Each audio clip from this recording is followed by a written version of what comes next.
Dagdag na mga reforma sa criminal justice system ng Canada ang panawagan ng ilang eksperto, kasabay ng ika-20 taong anibersaryo ng pamamaril sa Filipino teenager na si Jeffrey Riodica. Sa ikatlong bahagi ng special report ni Ron Gagalak, sinabi rin ng mga eksperto kung ano ang posibleng nakatulong sa kaso ng pamilya.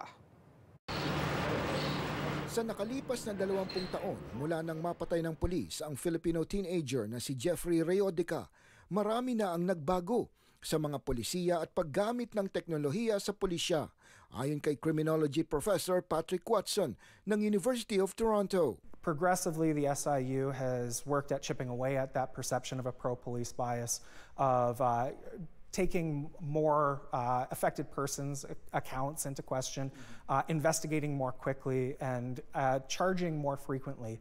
Police services seem much more cognizant of the fact that they do need to answer to the public. The public might not be satisfied with those answers, but there is a movement in policing to get out ahead of the story, to be more upfront and open. Bagamat nagpapatuloy ang mga insidenteng sangkot ang mga sibilyan at pulisya, may mga pagkakaiba sa paghawak ng mga kasong ito. Tulad na lamang ng pagkamatay ng 18-year-old na si Sammy Yatim na binaril sa loob ng streetcar ng isang Toronto police officer habang may hawak na kutsilyo. 2 bala ang tumapos sa kanyang buhay. Lumabas sa paglilitis, nagkasala ang pulis sa pamamaril sa Syrian immigrant. Ayon kay Watson, ang pagkakaroon ng video ng insidente sa kaso ni Yatim ang naging game changer. At kung mayroon na nito noong 2004, posibleng nagbigay ito ng linaw sa kaso ni Riodica, partikular kung may hawak siyang kutsilyo na mariing itinatanggi ng pamilya hanggang ngayon.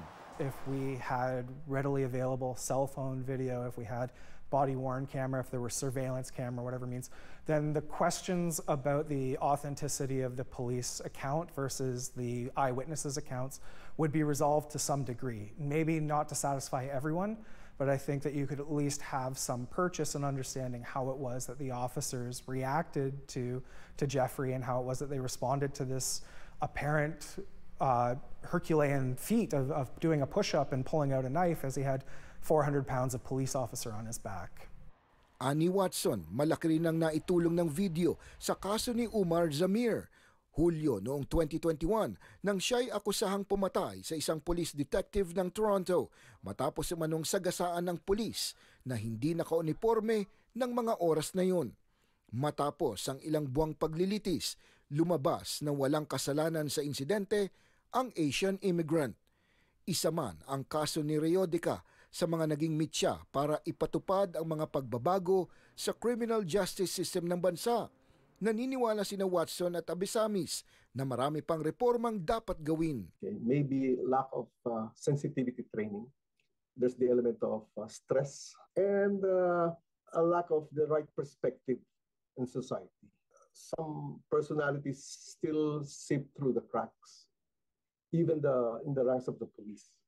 Dapat anila palakasin palalo ang civilian oversight sa SIU at Toronto Police at mas gamitin ang mga criminal court sa paglilitis ng mga ganitong kaso. So that way the public gets a much broader insight and perspective on what's gone on in policing, what sorts of decisions individual police officers have made, and they can scrutinize in very close detail police decisions in a way that then informs the police on how they should be operating in the future. There must be total commitment to the process. Racial sensitivity, empathy, community,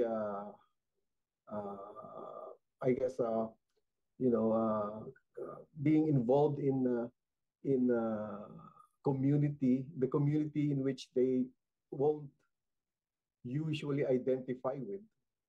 Those are starting points. Technology might actually play a part in this.